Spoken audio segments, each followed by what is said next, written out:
Et nous sommes effectivement le 29 janvier 2019 pour l'émission Actu Ciné. Merci à tous de nous regarder et découvrir ces premières vidéos podcast, cette nouvelle expérience que nous vous proposons ici, car nous ne pouvons pas faire cette fois-ci sur Onde FM. Bienvenue sur notre chaîne YouTube, merci de nous écouter. Et nous allons parler, comme le titre l'indique, du film The Hate You Give. Et je vais en parler aussi avec Pascal. Tout à fait. On est parti? Oui. Alors, The Hate You Give. Vous n'avez peut-être jamais entendu parler de cette expression. Bien sûr que si. En français, on dit la haine qu'on donne. D'ailleurs, ils l'ont sous-titré la haine qu'on donne. Est-ce que Voilà. c'était vraiment nécessaire? C'était vraiment nécessaire, sachant que C'est une habitude. grammaticalement, c'était pas tout à fait ça. Mais c'était pour dire que The Hate You Give, c'est le sigle Thug. Thug Life. Qui a été popularisé par le rappeur Tupac Shakur. C'est ça. Pourquoi est-ce que cela parle de ce film? Parce que The Hate You Give, c'est finalement une sorte de roman éponyme qui semble donner une mission explicite de chroniquer les origines de la haine que l'on donne, The Hate You Give, allouée aux populations noires américaines contemporaines qui sont toutes regroupées dans les mêmes quartiers où les noirs sont en majorité écrasante. Ouais, donc c'est une adaptation en fait. C'est une adaptation. Cela se fait via une histoire personnelle et intime plutôt linéaire, mais pourquoi pas, ce n'est pas forcément péjoratif, celle de la personnalité de Star, qui est interprétée par Amanda Stenberg, qu'on a déjà vu dans Darkest Mind. Ce personnage a une particularité au sein de sa vie. Elle mène une sorte de double vie au sein du même pays et même au sein de la même agglomération. La semaine, elle est au sein de l'élite américaine dans un lycée assez huppé, et le week-end, elle est au quartier, là où elle habite, au plus près de la violence et les trafics de drogue. Entre ces deux mondes, tout est différent. La façon de parler, les musiques écoutées, les perspectives d'avenir, toute la mentalité et bien sûr la couleur de peau dominante. Ce qui laisse comprendre, mais ça vous le savez bien, qu'aujourd'hui aux États-Unis, la ségrégation a certes été abolie, mais pourtant une sorte de ghettoisation par rapport à la couleur de peau a toujours cours lorsqu'on a des quartiers qui sont 90% noirs et d'autres qui sont que 5% noirs. Effectivement, on peut se rendre compte qu'il y a deux mondes qui se créent. Lors de ces deux mondes, forcément, vont se créer des préjugés. On en avait déjà parlé brièvement de ce sujet du racisme pour la vidéo autour de Green Book. Des préjugés autour de noirs qui auraient la tendance à être un petit peu plus violents, plus proches des trafics, ou plutôt de blancs qui seront, eux, totalement racistes et totalement réfractaires à l'idée d'avoir plus de 5% de noirs autour d'eux. Eh bien, cela amène sociologiquement à un véritable problème. Vous êtes au courant de toutes les bavures policières qui ont lieu aux États-Unis. Eh bien, cette histoire compte une bavure, c'est-à-dire qu'il semble effectivement que son ami, qui s'est fait arrêter par la police, celui de Star, a été bien tué à cause de sa couleur, parce qu'il n'avait absolument rien fait. Il a juste été à peine provoquant, et c'est sa seule erreur, avec un policier blanc qui lui a dit de lever les mains. Il n'a même pas eu le temps de lever les mains en l'air, on lui a déjà tiré dessus.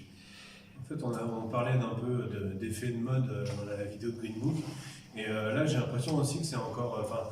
On aborde encore de plus en plus ce sujet-là. Alors, c'est vrai que c'est un sujet important. Moi, ça me faisait un petit peu, même clairement penser au film Détroit, qui est sorti il y a quelques temps. Mais Détroit était peut-être plus insurrectionnel, ouais. Puis plus intense aussi, notamment dans la scène avec les flics dans la maison et c'est tout, ça. Qui était vraiment puissant. Et Détroit, ça se passait dans les années 70, hein. Le Aussi, contexte, c'est un peu différent. Alors que là, aujourd'hui, on voit même qu'à l'époque moderne, au final, ça n'a pas tellement bougé, malheureusement, qu'il y a toujours ce genre de choses qui continuent d'arriver. Effectivement.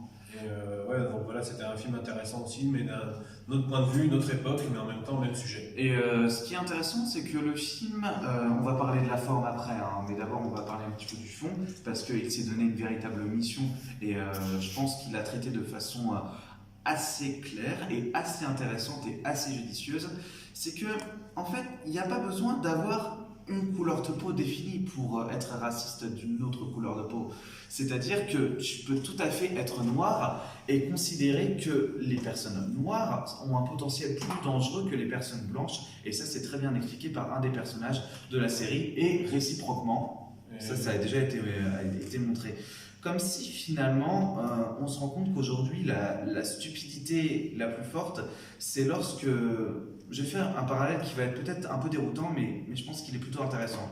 C'est-à-dire que, imaginez quelqu'un qui manque de culture et ça peut arriver, et qui disent qu'une fille qui sort le soir dans la rue avec une jupe, si elle s'est fait violer, c'est de sa faute. Et cette même personne va sûrement dire que si un noir fait un petit peu le malin en voiture aux États-Unis alors qu'il est noir et qu'il devrait se tenir à carreau et donc c'est normal qu'il se soit fait shooter dessus, et ben c'est qu'il a aussi bien cherché. Finalement, c'est cette stupidité qui amène à ce genre de situation et à des situations dont on accepte l'injustice et le fondement total. Un fondement totalement injuste autour. Je ne sais pas si tu vois ce que je veux dire. Ouais, je vois tout à fait. Puis en plus, c'est un raisonnement qui finalement comprend une forme d'injustice et une forme de discrimination que l'on doit accepter, alors qu'en fait elles n'ont pas du tout cours. Malgré tous les progrès qu'il y a eu aux États-Unis par rapport à la fédération des noire, il y a toujours un truc qui reste en tête, comme quoi il y a toujours comme une méfiance, comme des préjugés en permanence. Et en l'occurrence aussi, quand tu parlais c'est pas parce qu'on a une certaine couleur de peau que justement on va discriminer plus une race que l'autre. Des moments où ça va être une couleur de peau différente. Je pense que tu as vraiment la scène en tête de la discussion avec son oncle, je pense. Oui, c'est ça. Où vraiment là, tu te rends compte. J'avais évoqué effectivement que on peut être raciste de sa propre couleur de peau. Ou en tout cas presque comprendre les clichés, mais alors qu'on pourrait très bien en être victime. C'est ça. Et ça, c'est quand même assez fou. C'est la volonté de ne pas changer les choses. C'est-à-dire qu'effectivement, les Noirs ont moins accès au travail, ont moins accès à l'éducation parce qu'ils sont parqués dans les mêmes quartiers. Donc, ils sont plus souvent pauvres. La pauvreté amène donc souvent au crime et à la violence, ce qui fait que statistiquement, les Noirs sont plus violents que les Blancs aux États-Unis. C'est un fait. Ouais. Mais où sont les sources de ça? Et on accepte finalement cette injustice à considérer qu'un noir aura plus de chances à attirer plutôt que de se dire qu'il doit être traité comme n'importe quel autre citoyen américain. Et c'est de ça dont parle le film aujourd'hui. Mais maintenant, là on a parlé du fond, on a montré à quel point le film était capable de traiter son sujet. Je pense que ce serait aussi intéressant de parler de la forme et la façon dont la trame est faite. Parce que pour parler du réalisateur qui s'appelle, je sais plus le nom du réalisateur. J'ai oublié son nom. Mais le fait est que... On le mettra en sous-titre.